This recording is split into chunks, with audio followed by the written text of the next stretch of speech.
Hello everyone. So ito yun.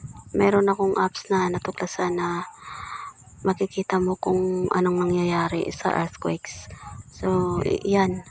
Yung Cebu, northern part ng Cebu is halos nababalot na po lahat. Hindi halos mo na makikita. So yan yung color orange. Yan yung mga aftershocks na nangyayari. So lahat yan is earthquakes talaga. So yung red is is above 5 magnitude. Yung orange is below 3 magnitude or 3 below to 3 magnitude. So yan, makikita mo rin dito kung saan lugar at anong oras na nagaganap yung mga earthquakes na yan. So yan mga guys,